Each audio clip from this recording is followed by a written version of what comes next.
I'm the host of Why 5% Succeed, and I am so excited to have you here with us today. We are covering all these great ideas and tips from very successful entrepreneurs and small business owners who have found 4 different ways to improve the return on investment they deliver for their clients. And you know what's really interesting? When you show your clients the money, that's when you start making the money. So today we've got a fabulous guest here. Her name is Cary Broussard. She's the head of Broussard Global. And she's just got these most amazing ideas about how you can bring a really unique position to your business through your outreach. And I'm not going to steal her thunder. I'm going to let you hear it straight from Cary. Cary, welcome. I'm so glad you could join us today. Thank you, Elaine. It's my pleasure. Well, I always learn so much from our conversations, and I can't wait to get started. So, of course, the first thing I like to talk about is the rewarding experience. Now, what is it that the media most wants and most needs from us as small business owners and entrepreneurs? Well, first and foremost, the media is in an ever-changing state, and in that ever-changing state, there's much involved. But media, real true journalists, and when I say real true journalists, that even is kind of up for grabs. But journalism is about truth and transparency and news. And so every journalist really, really technically wants news. They want value and they want resources.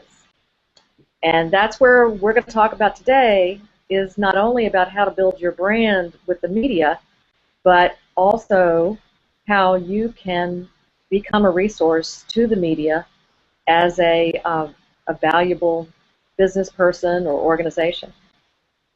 That's great. And I know that you put together some special information just for our viewers. And at the end of the show, we're going to tell them how they can get a copy of your special presentation, because you provide a ton of extra information there. And I just want to keep going because you've got some great ideas to share today. So what are some examples of things that would be considered newsworthy or valuable to a journalist, something that would catch their eye and help us as small business owners stand out from the crowd? Well, and you know, that standing out from the crowd is, gosh, in today's world, harder than ever. And it was always hard. You know, and for those of us who have been in public relations and or been part of the media over the years, it's always been competitive. Well, now it's more competitive than ever. And it is competitive because there are algorithms involved. As a matter of fact, I'll come back to algorithms in a moment, but I wanted to just give everybody a little note of how the change in media has occurred. The New York Times just laid off another 24 people in their business office. They're about to eliminate 100 more positions. The head of the New York Times is actually saying he has more journalists in the total headcount today than ever before. So with even hundreds of positions being cut, there's actually the same number of people.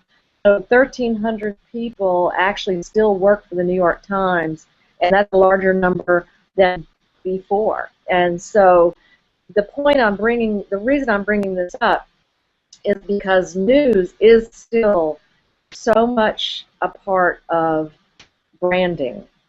But also in branding, whether you want a short-term flash in the pan or a long-term flash in the pan, there's a middle ground now. And a middle ground is utilizing the fact that there are algorithms in place. For instance, on Facebook, Facebook has 1.3 billion people in the space of Facebook users. That's the same size as China. And so what's happening with that algorithm that's so prevalent, if anybody on the call is Facebook user, and I think probably 99% of us are, there's a trending bar now on the side of your Facebook page. Well, that's a new feature that Facebook is bringing to individuals, to the media, and to brands. But what that does do now, that makes for all the media out there and the citizen journalists, that means those trending topics are trending topics that if you want to get your news out, that you want to be part of those trending topics. So that's really affected the news, and that's really affected the way news is delivered to you and me, and the way our brands need to be positioned, especially as smaller brands. If we are, if we're not Pepsi-Cola, or we're not Schlitz beer. I don't know why I picked Schlitz beer. Where did that come from?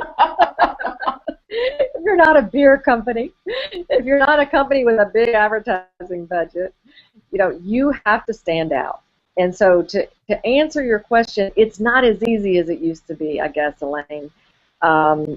We have to be smarter. We have to, as small business owners, understand what our point of difference is, and we have to understand the technology platforms, and we have to understand how to build relationships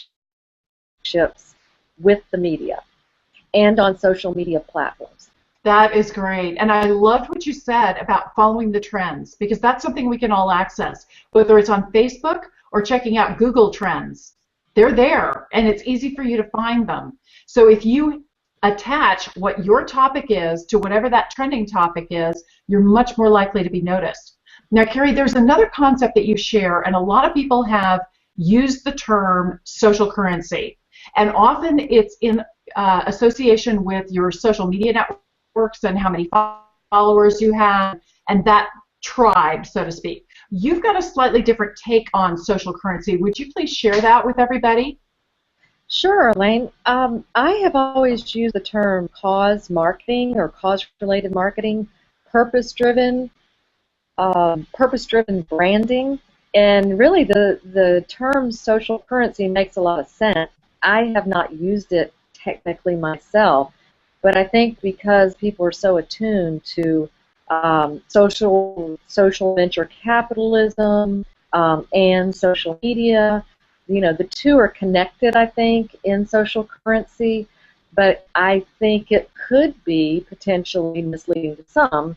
But let's just say, it's a term that can be used to describe what we're trying to do besides just sell our product.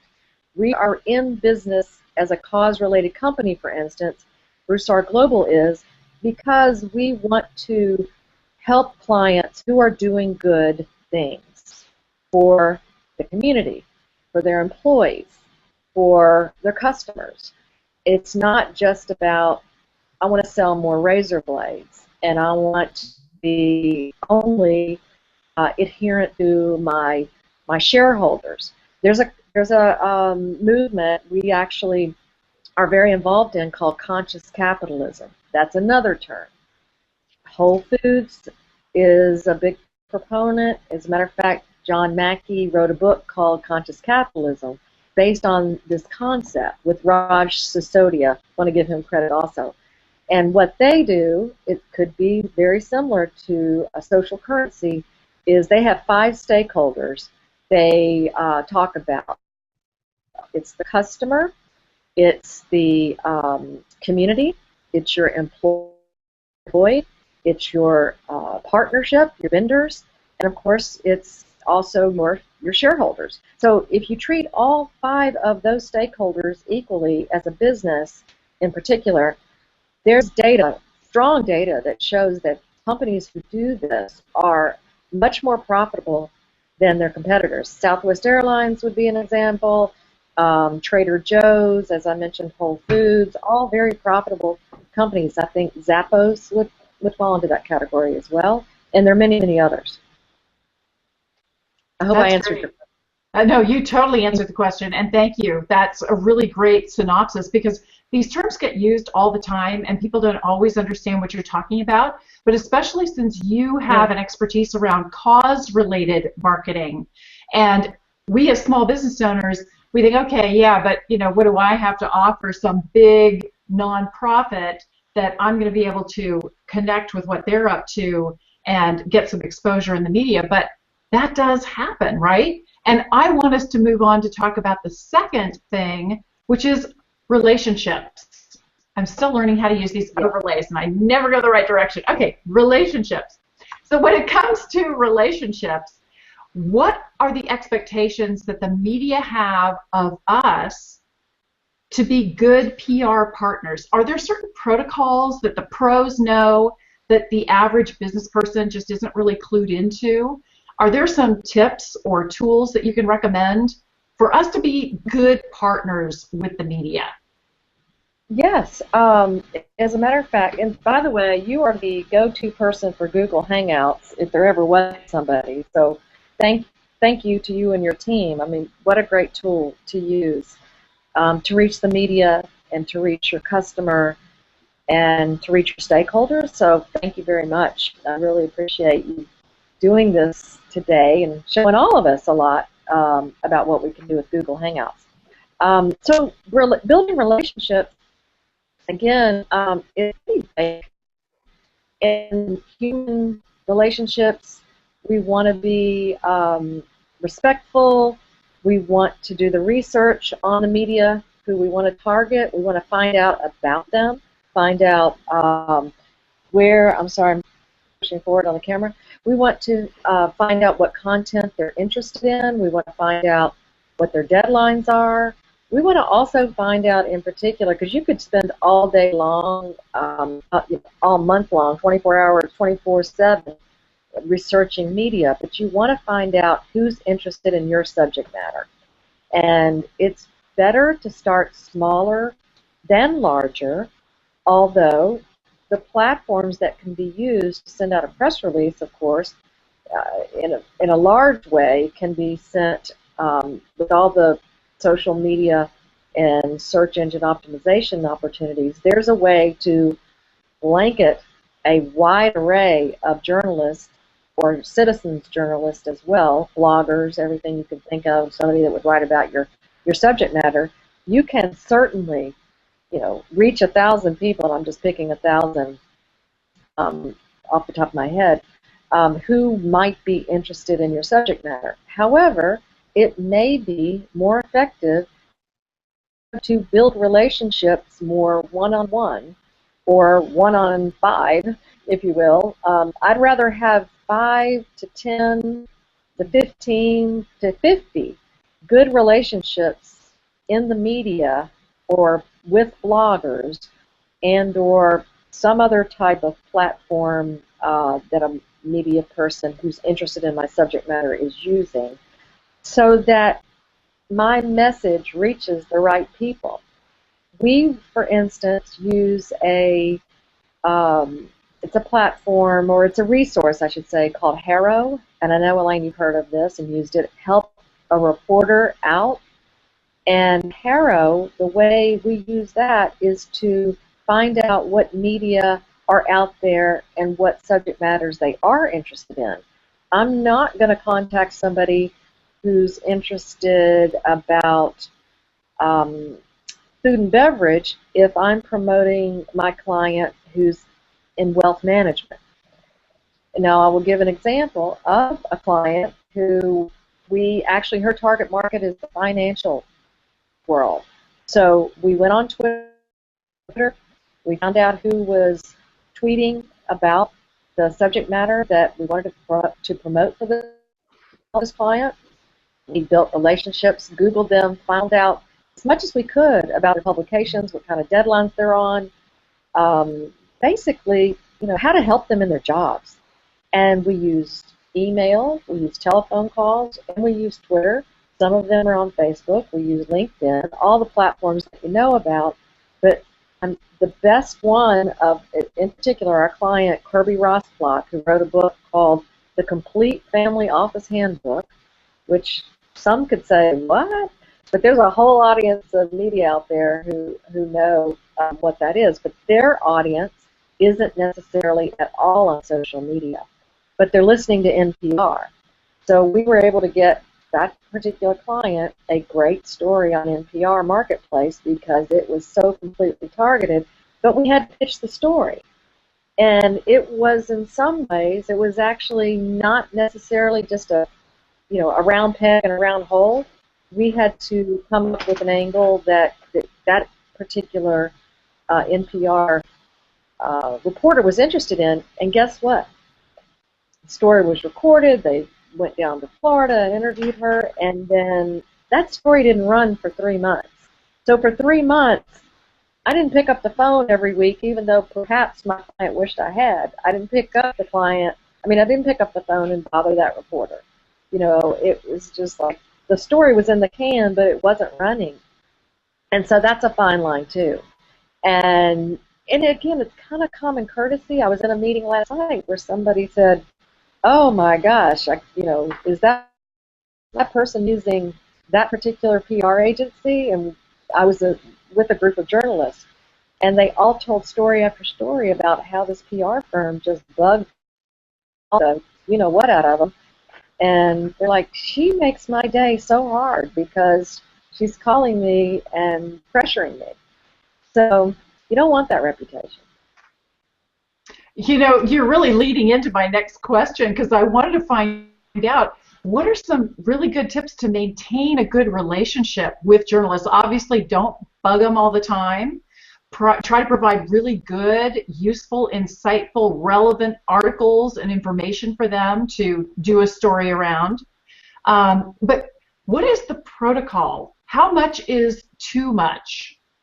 Well, I think most journalists, and we're talking, journalists work for a publication that's their core is to produce journalistic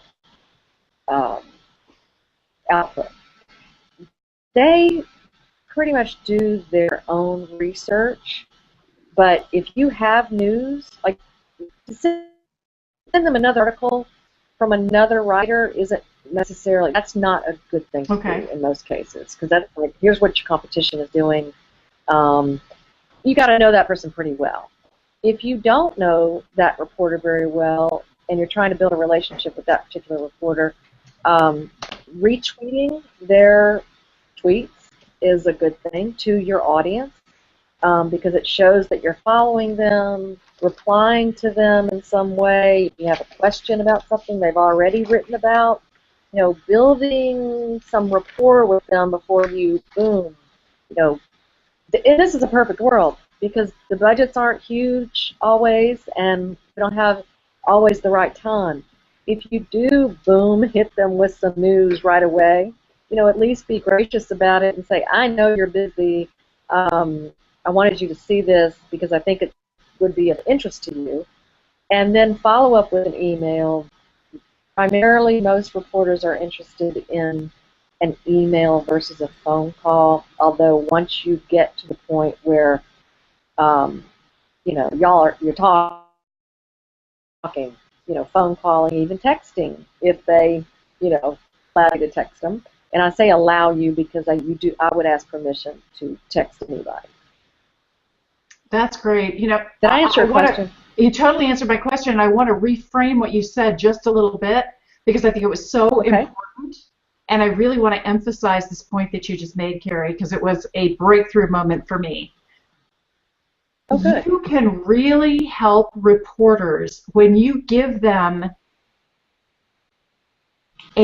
instead of an explanation. So what I mean by that is imagine, follow the bouncing ball. You've got the examples, you've got the research, you've got the data, you've got the components that lead you to an explanation. And if you start that way and you give them, here's some really interesting information, different facts, figures, third-party research to reference, case studies to look at, and anybody looking at that would probably come to the same conclusion, right? The explanation. You can provide the explanation at the end, but give them the opportunity to come to that idea, get the revelation themselves, and allow them to write an article based on the revelation that they've discovered. because then it's really powerful. It's in their voice, and you provided them with really valuable, useful information. I think providing them, to follow up with what you're saying, providing media with good video clips, good slides, infographics, those types of, even if they may ask you for that, a good photo of yourself, a good logo that, maybe they're going to run your logo, who knows. The book cover of what I just mentioned, the Complete Family Office Handbook. The Good Ham Company is another one of our clients. For every 10 hams they sell, which is a good example of social currency, for every 10 hams they sell, they donate a ham to a food bank. And they have great photography. They have just really good visuals that can be utilized. And they've taken a lot of care in that. And they also provide background, like you said, Elaine, background on hormone-free, pasture-raised pigs that the ham comes from, that the media want to know about, non-GMO, things like that. So, there's a lot of background on. Be prepared for the questions, I guess, is the other thing. If you want to put yourself out there in front of the media, you got to be prepared for the good and the bad. So you want to figure out how to not have it bad, ideally. And a plan is the best way to offset any surprises from anyone, customer or media. And so I highly recommend a marketing communications plan that includes a crisis management plan. That's so smart. Prepare ahead and know what you want to say, what your talking points are, and also be prepared for people to come at you maybe with a negative approach to what you're doing, and how you can spin whatever it is they say and point out the key things that you're trying to communicate. That's a really good reminder. I'm going to have us move on to the third area where you create huge value, and that is reputation, and really enhancing your reputation and the reputation of your clients. And I'd love for you to talk a little bit, Cary, about how being in the media influences how you are perceived by others, by your peers and by your prospects. And remind me of that question again after I say this one statement, because we do have a client who who doesn't use the media. And there are ways to to craft your reputation in a way that is not in the media, or at least not in a way that you're sending out press releases or that you're on social media. And one of those ways is special events. Special events are actually a marketing tool. So I wanted to bring that up and one client in particular, Bank of Tokyo, does quite a bit of special event and sponsorship marketing. So they send their message by sponsoring particular events that attract their clients to those events, and send a message that we're also supportive of the community. So I think that's a very, if you leap to what you really want to achieve, is to build a reputation based on what your internal culture, positioning, and branding is. You want to make sure that your internal culture is transparent with what you're doing externally.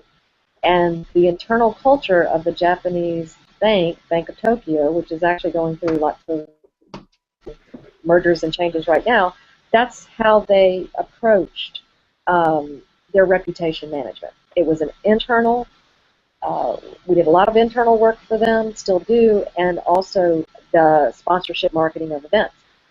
Then, Elaine, to go to your question, the reputation management specifically, that can work for people, what I just mentioned. But reputation management online, ask me the question again so I'll make sure I answer it the way you want to. That's fine. I think you made a really important point, which is you don't necessarily have to be in the media to get great exposure to your audience. And what you might think of as venues for exposure, different media that you could be in, that could actually be sponsoring somebody else's event. The key thing is to identify where can you find your ideal clients? Where do they hang out? And then make sure that you've got a presence wherever that is, whether it's a TV show, a radio program, a newspaper, a magazine, a website, a blog, whatever, an event. Be where they are, and that really helps enhance your reputation. Now, back to the other question I had for you, it's really about how being in the media can help differentiate you from others in your category. There are other people who are PR experts, but I would work with Cary because I've seen you in the media. Mm-hmm. Well, thank you, Elaine. Well, fundamentally, it is about doing a good job and having a plan that reaches your target audience. And like you said, you want to be where your audience is. But the fifth side, marketing, that's the other part of Broussard Global that we encourage our clients to consider. That, like a box, everybody has four sides, but the fifth side is your point of difference. It's what's really going to set you apart from the competition.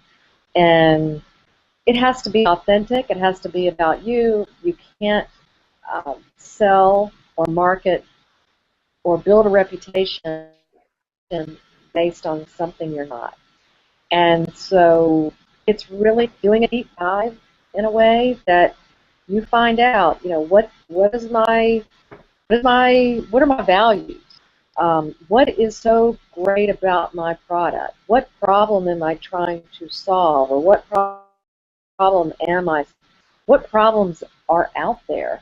If I'm looking at the world of, what clients am I going to approach, or what potential clients?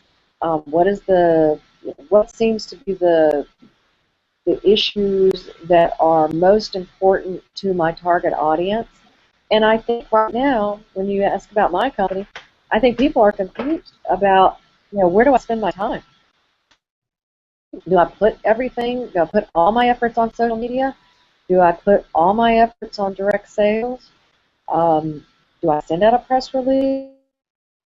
What if somebody calls me back? How am I going to answer the question? So we need to actually have a plan in place that we have discussed, what could be an avenue that would actually be a return on investment for your dollars, and what would be a return on your investment on the short term and long term. And as a business myself, my own reputation as a company, I feel like it's 24/7. We started our business based around From Cinderella to CEO, and that platform is based around the morals of fairy tales, and how no matter what, after 3,000 years ago, the first version of Cinderella was found. That tried and true story of, if you work hard and surround yourself with supporters and do the right thing, you will be successful. You'll be somewhere along the line happily ever after. So that's the core of our business. And so a reputation that you want to cultivate starts with not only deciding what that is, but then the actions that you take. That brings up a very good point, which is your book, From Cinderella to CEO. And it's such a powerful book, one of my favorites. And I know that you are relaunching the book this fall with some new updates and some new insights.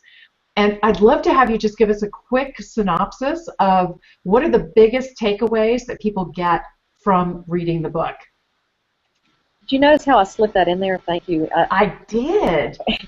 You're so good at that. Well, somebody would think you were in PR or something. Yeah, somebody would think that. It is a great title. It is a great book. And what I'm doing now, because the book's been translated into 10 languages and has resonated in particular in other cultures, I'm taking the fact that the first version of the book, get ready now, because hopefully some of you were around then, but 10 years ago was when the first version of the book came out. So now I've been interviewing the people who were originally quoted in the book to find out how their lives have evolved.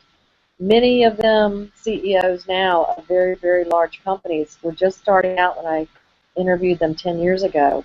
And seeing what's different now, interviewing new CEOs, people who are on the path now to be CEOs themselves, it's really exciting. So thank you for asking. And different technology platforms that we're building in place to support not just the book when it comes out. I mean, it's a layer upon layer, and it's all interwoven, and it's kind of hard, but it's exciting. It's really exciting. That is great. I can't wait to get a copy of the new book. But I do want to get back to with the reputation, because as you say, you know, you're lucky enough to actually get the attention of a journalist. You're fortunate enough to collaborate on a story that they want to write. They actually get the story written, it's in the can, the interview's done, and hopefully it eventually gets published. Mm-hmm. As a small business owner or entrepreneur, what do you recommend people do to help publicize that segment that you were so fortunate to receive? So once you actually have received the media coverage and you want to promote it and send it out, oh, fantastic. Good question. The media love that. And why wouldn't they? It's their product. So posting, copying the link, and you can use Bitly if you've never used bitly.com, bitly.com to shorten your links. And then you can keep track of how many people click on that link. Putting it on your LinkedIn profile, Facebook, Twitter, Pinterest. What am I forgetting? Google Google Plus, which I'm starting to really like, thanks to Elaine. Every platform, and also your emails that you send out to potential clients. I'm not as good at that. I need to be better at that. And also, Elaine, I think you use this in your signature line for your emails. That's a really good thing. I think it's good to have that checklist because we get so busy.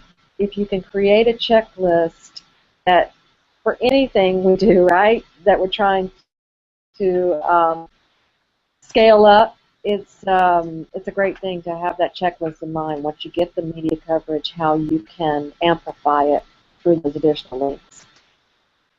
That's great. Great question. That is great.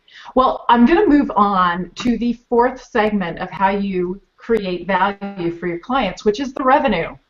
Yes, you want to create an incredibly rewarding experience, and then you want to build relationships. Then you want to honor their reputation and help expand your reputation, help your clients expand your reputation. And then when those three things are in place, the revenue comes in. And I like to think about revenue a little differently than a lot of people do. First thing, I want to look at how does what you do create more money for your clients? How are you actually building more revenue for your clients, Cary? Well, great question. My client I just mentioned a minute ago, Cary Broussard, who wrote the book, The Complete Family Office Handbook, published by Wiley and Bloomberg, because she hired us, I like to think. We were a big part of it. Helped her get her media coverage and built her website and made calls on her behalf and got an interview for her on NPR. They've just asked her, and it was within 6 months. She sold out her first edition of her book, and now they want her to write another book and publish her second book. So building up that equity we had a plan. Kirby's very good at planning, and we love that. So, and we also together, it's not just working separately, like, hello client, we're going to do this, so do it. It's really working hand in hand with the client more than ever before.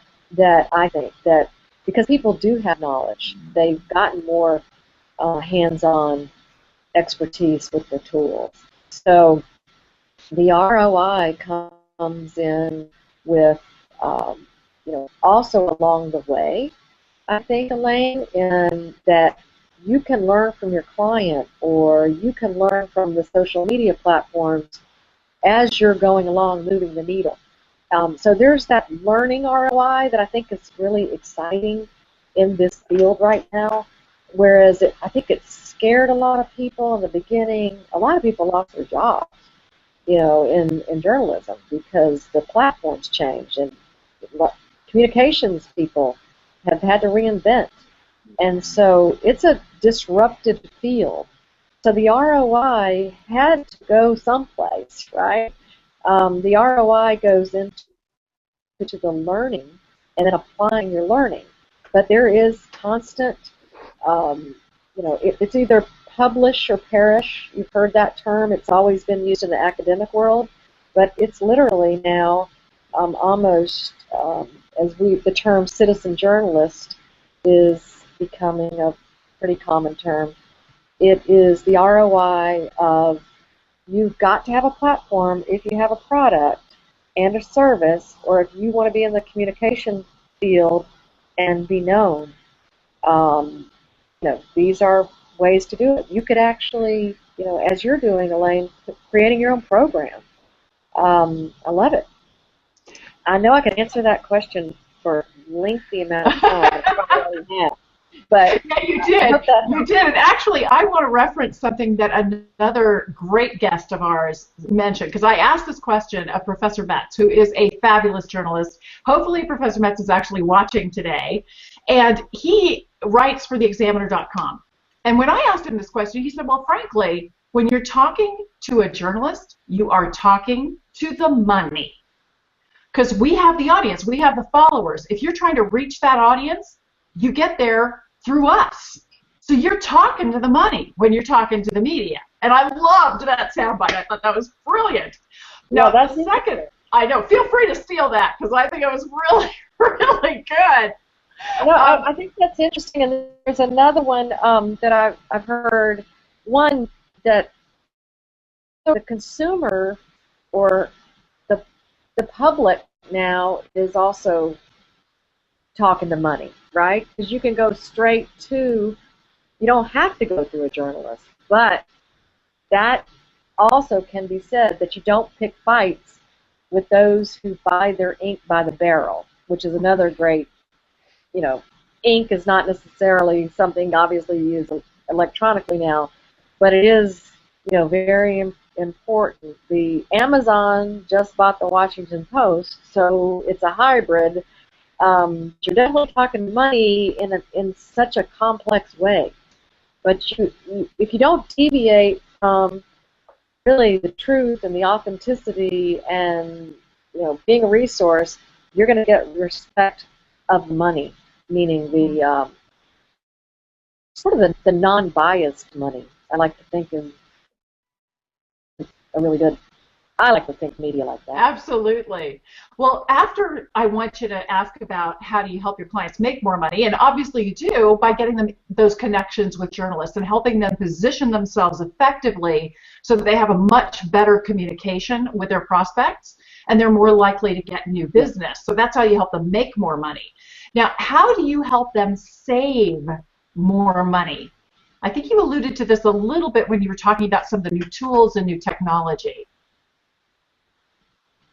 Yeah, I think saving money is not wasting time, not wasting their time, not going down a path, as we call a rabbit hole, not going down a rabbit hole because the client may think that's the way they need to go, but it isn't always the right way because the client or the product owner thinks that's the way they should go. I think that's a great way to save someone money, is speaking up about strategy, speaking up about have you done the research, have you found out that this is the way you need to go. You're about to spend $5,000 or $500 to do this, but have you thought about doing it this way? Even if it helps you prove that that's the right way to go, to be that sounding board as an expert is really key, I think, in saving someone's money. And also being an expert takes learning. And I think saving your clients money is being knowledgeable about your product. There are times when I'm sitting in the room with a technology person or a social media person, and I hear them say something, they sound so right. They sound so convincing. But I know enough that I know how to manage them in a way that I know how to ask the right questions. And that is saving a client or yourself money when you know how to ask the right questions. That is so true. That's so true. Money is very much associated with the time that you have to spend. And there's something called frequently asked questions that most people ask. And then there's the should be asking questions. And that's what an expert can bring to the table. They've got the insight that you don't have. That's why it's so valuable to work with somebody like Cary when you're trying to do more PR for your business. Well, Cary, I want to talk about the third type of revenue, which is how do you make your clients feel like $1,000,000? Well, Elaine, you taught me a lot about this. Besides just, loving on them. That's always good. I love you, we've done some fun things. We've sent some. I love this one myself. And if Will Bedwell's on the line or listening, he's one of I want to just shout out to him. He works with us at Broussard Global. I think Jack Magid, it might be on the line or might be listening as well, watching. But in particular, Will helped us give a surprise to one of our clients who just got a new position, was just promoted. And so we sent this particular client, Will helped us package it and deliver it, a Pharrell Williams Happy Hat that had a CD with it, with the "We're So Happy for You," song, and just basically delivered that. Here's this, whether it embarrassed him or not, it was just that we wanted him to be aware of how happy we were for him. And so that was one of the ways. That's something that we like to do, is if a client has success personally or professionally, just be there for them. And know ideally that we want to be a strategic partner. We don't want to just be a one-off project person, or I don't want to be the only person in my company that's being utilized. We work with Capital One. My company is part of a program that Count Me In produces with, in Dallas they're doing this with, Capital One is funding it, and they actually have funded a program that helps women entrepreneurs who are either veterans or are related to veterans grow their businesses. And so that one-on-one coaching that Capital One is enabling all of us to get is a great brand equity build for Capital One, because they're helping grow their target market who are growing businesses. So I kind of made a leap of faith and a connection there, but I just wanted to mention that because they've really, set the bar, I think, for helping women veterans and people who have had a veteran in their family. Cary, you actually just did a really great job of one of the ways that you can make your clients feel like $1,000,000. You acknowledge them. You acknowledge them. You acknowledge what they're doing that makes a difference. Because one of the biggest challenges that I think everybody suffers from is you're so close to what you're working on, you don't always recognize the progress that you're making. And sometimes it's easier for you, the expert, to look at your clients and know where they started and be able to see how much progress they've made, and just to acknowledge them and help them focus on their wins and help them celebrate. That's so important. We don't do enough of that in our society. And we tend to ignore the little things. But guess what? The big things come from the little things. That's what the big things are made up of, right? Yeah, those are the things that we remember. I agree. Especially when you're having a tough time. If somebody reaches out to you, when things are not so great. I also think that there's an opportunity for all of us to look at that, with our employees, or with our colleagues. It's like, when the times get tough and stressful, what can we do to help each other through those tough times. So, that's what I remember. Well, Cary, this has been so great. I have just one question left for you, and I think it's probably the hardest question I ever ask anybody. That question is, if there's something that I did not bother to ask you, what would be a question that you would like to answer to just close out our interview today? Well, I'd like to ask you a question, Elaine. Turnabout's fair play. How are the Google Hangouts working for you? And people online I know who maybe want to know more about how to run a Google Hangout, or is it difficult? What'd you do? How'd you end up doing 5% succeed on Google Hangout? Okay, that's a great question and very fair. So I also need to make sure that I introduce my team. I try to do that at the beginning of the show, and half the time I forget. I'm very fortunate to be joined by the lovely Debbie Davis. Please wave, Debbie. There she is. Who's moving out, and my incredibly handsome husband, Elaine Starling.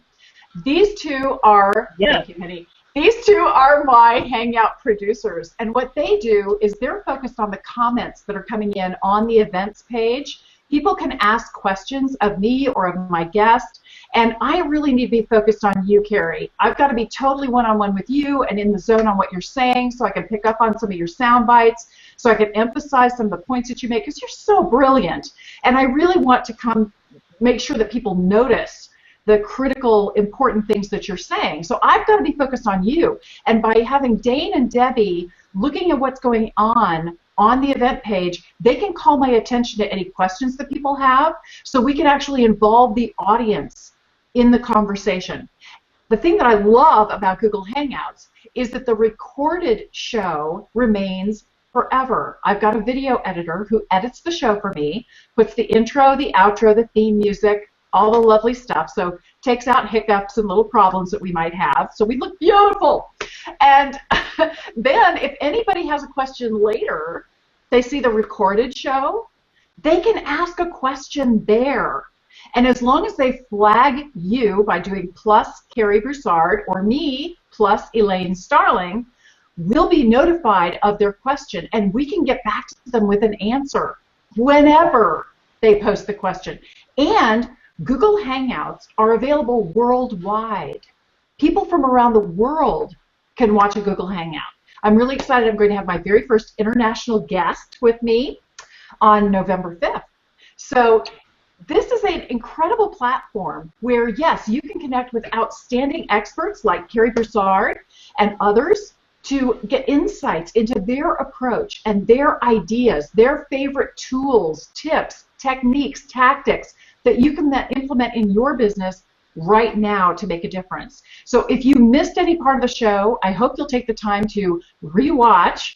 And if you have any comments or questions, please do share them. Thank you again, Cary, for being a part of the show. I can't wait to continue the conversation. And if anybody's interested in receiving Google Hangout training, that's something that I'd be very interested in doing for you. So just let me know in the comments, and I'll get back to you. Cary, we promised everybody that they could get a copy of your special presentation with even more great information. Do you have a website you'd like them to go to, or is there an email address where they could contact you? Thank you, Elaine, for everything. Really, just been a delight, and your whole team. Yes, if we could give everybody my email address, and I'll also give you the website. Cary, C-A-R-Y, at broussardglobal.com, and the website is broussardglobal.com, and I'll post that later today, and I can email it to you as well. Yeah, we'll put it in the comments underneath the video so that people can identify how to get in touch with you that way. And so if they just contact you and have the subject line be Y5 presentation, then you can know to send them the slides. Does that sound good? Perfect. Great. Well, thanks, everybody. Thanks for being a part of the show today. I can't wait to see you again next week. It's every Wednesday at 1 p.m. Pacific. I'll see you then. Okay, Bye-bye. thank you.